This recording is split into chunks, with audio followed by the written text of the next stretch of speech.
amor é paciente, é benigno. O amor não arde em ciúmes, não se ufana, não se ensoberbece, não se conduz inconvenientemente, não procura seus interesses, não se exaspera, não se ressente do mal, não se alegra com a injustiça, mas se regozija com a verdade. Tudo sofre, tudo crê, tudo espera, tudo suporta.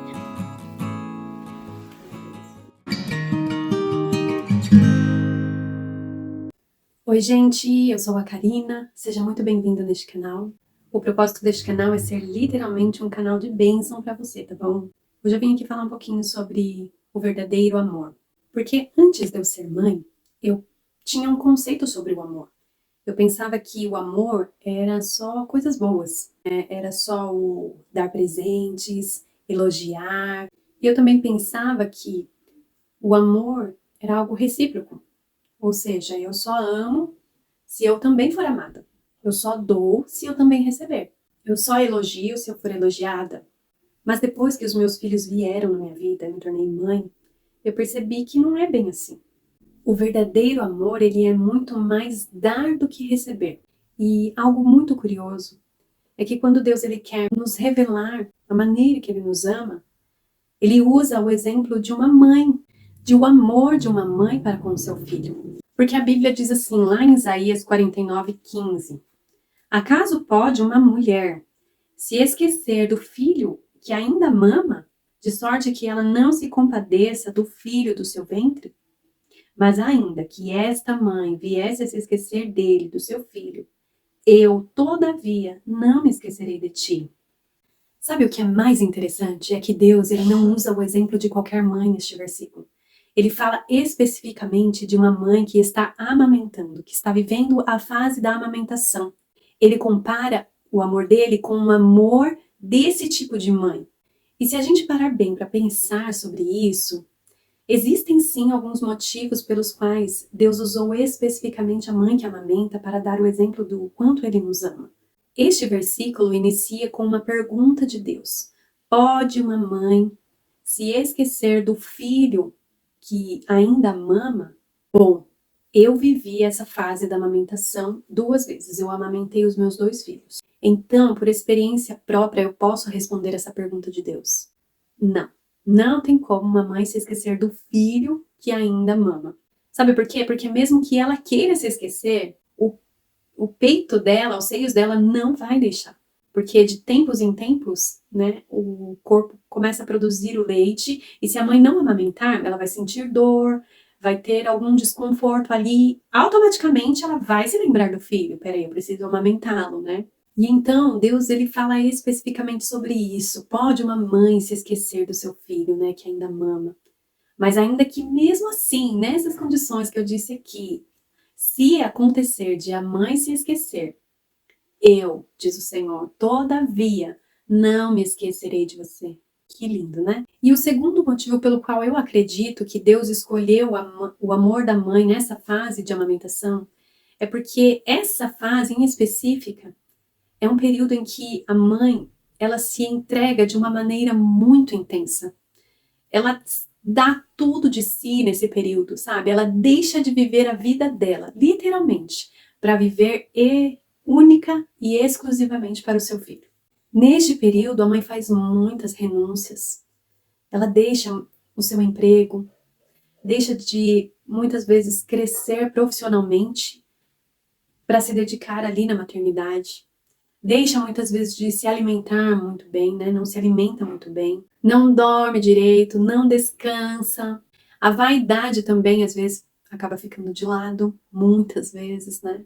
Não se cuida mais da mesma forma com que ela se cuidava antes de ter o filho. Tudo isso são renúncias que uma mãe vive no período de amamentação. É um período muito exaustivo, é um período trabalhoso, árduo. Para algumas mães é um período doloroso, porque às vezes acaba tendo algum machucado ali no seio na hora de amamentar. Então é um período bem delicado para a mãe.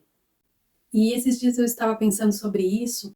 Tem uma irmã que ela está vivendo exatamente tudo isso que eu estou falando para vocês. Ela tem um bebê, de 1 ano, ele fez 1 aninho agora, ele tem uma restrição alimentar, ele é alérgico à proteína do leite. E ela amamenta ele. Consequentemente, ela também se tornou alérgica a essa proteína, né, do leite. Por quê? Ela não pode consumir nenhum alimento que tenha alguma proteína do leite, ou seja, todos os derivados de leite ela não pode consumir, porque tudo vai para o leite. Então, se ela consumir, quem vai sofrer vai ser ele. Toda reação alérgica vai acontecer nele. Então, ela se restringiu de todos os alimentos que contêm os derivados de leite e também de alimentos que podem ter contaminação cruzada. Em resumo, ela só pode se alimentar de alimentos feitos pelos utensílios dela, da casa dela, porque não teve nenhuma contaminação cruzada. Então, nas festas de aniversário, ou qualquer festinha que ela é convidada para ir, ela tem que fazer a marmitinha dela e levar. E esses dias eu estava pensando sobre isso, vendo isso, né? E Deus começou a falar comigo sobre isso. Quanto ela está renunciando por causa do seu filho. O quanto ela está deixando de viver para ela, de satisfazer os desejos dela, para o bem do filho dela. Porque eu amo bolo de chocolate, eu amo bolo de aniversário. E eu fico me imaginando ir para uma festa de aniversário e não poder comer o bolo de aniversário. Ai, seria tão difícil para mim. E eu fico pensando nela, sabe? O quanto ela está renunciando, sabe? Pelo filho. Resistindo, né? Se doando, se entregando pelo filho. E o que leva uma mãe a fazer tanta renúncia? Com certeza não é a reciprocidade. Porque um filho jamais conseguirá retribuir ali no mesmo nível o amor de uma mãe. Nunca, jamais vai conseguir. Então, o que leva uma mãe a fazer tamanha renúncia é o amor, mas é o verdadeiro amor. É o amor que não espera nada em troca. É um amor sem cobranças. É um amor que não depende das atitudes do seu filho. Porque a mãe, ela ama simplesmente pelo fato dele ser o filho. Então é um amor incondicional. E eu estou ilustrando todo esse cenário de uma mãe na fase da amamentação, do amor de uma mãe na fase da amamentação, para que você e eu possamos entender um pouquinho do quanto Deus nos ama, da forma que Deus nos ama. Porque Deus, Ele nos ama simplesmente pelo fato de que Ele escolheu nos amar. Não foi porque nós fizemos algo de bom para Ele. Não. Muito pelo contrário, não é mesmo? A gente muitas vezes nem se lembra dele. Nem se lembra que ele existe, que ele está aqui presente. Mas foi uma decisão do próprio Deus nos amar. Independente da nossa maneira de agir, independente dos nossos erros, independente dos nossos defeitos, Deus nos ama. E Deus nos ama tanto que ele chegou ao ponto, esse amor chegou ao ponto de fazer algo tão extraordinário, algo que ninguém jamais poderia fazer por mim e por você. Ninguém poderá jamais fazer por mim e por você, que foi a entrega do seu único filho para pagar o preço da minha e da sua salvação. Ninguém obrigou Jesus a sair do céu, deixar toda a sua glória, toda a sua majestade, o seu senhorio lá, para vir para cá, para este mundo mal, e entregar a sua própria vida. Ninguém obrigou. Ele decidiu, e ele fez isso por amor. Ele fez isso não pensando no nosso retorno, se nós iríamos corresponder com este amor. Mas ele fez porque ele decidiu nos amar. Como eu disse, do jeito que somos, com as falhas que cometemos, com os erros que cometemos. E lá na cruz, Jesus selou o amor de Deus em nós. E lá em Romanos 8, 38, 39 diz assim: porque eu estou bem certo de que nem a morte, nem a vida, nem os anjos, nem os principados, nem as coisas do presente, nem do porvir, nem os poderes, nem a altura, nem a profundidade, nem qualquer outra criatura poderá nos separar do amor de Deus que está em Cristo Jesus, nosso Senhor. Nada pode impedir Deus de te amar. Nada. Talvez você não se sinta amado pelas pessoas que estão ao seu redor, por pessoas que você ama, que estão perto de você. Talvez você gostaria de ser mais amado, de se sentir mais amado. Mas hoje Deus quer que você sinta o amor dele por você.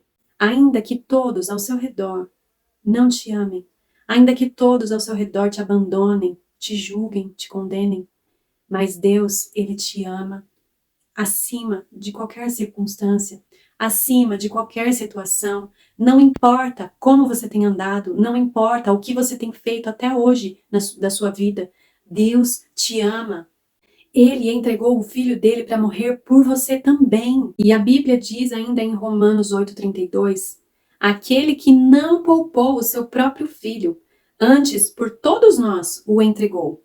Porventura não nos dará graciosamente com ele todas as coisas? Deus poderia nos dar Jesus, a salvação através de Jesus, e isso bastava. Isso já bastava para nós. Mas a Bíblia diz que ele ainda nos dará graciosamente, junto com a graça de Jesus, junto com a salvação de Jesus, ele também nos dará todas as coisas que precisarmos, todas as coisas que pedirmos segundo a vontade dele. O Senhor cuida de você, ele cuida do seu andar, ele cuida do seu deitar e do seu levantar. Ele cuida do seu dia, do seu caminhar. Ele cuida de cada detalhe da sua vida. É Ele quem te protege quando você sai da sua casa e vai trabalhar e quando você volta. É Ele quem está com você. É Ele que põe o alimento na sua mesa. É Ele que te dá a provisão para pagar aquela dívida, as suas contas. É Deus quem te dá todos os recursos que você necessita para viver aqui nessa terra. Tudo vem dele. Tudo volta para Ele. Eu espero que você não se esqueça disso a partir de hoje. Que você é amado por um Deus que te ama incondicionalmente, independente daquilo que você é ou daquilo que você faz. E Deus te abençoe e a gente se vê no próximo vídeo.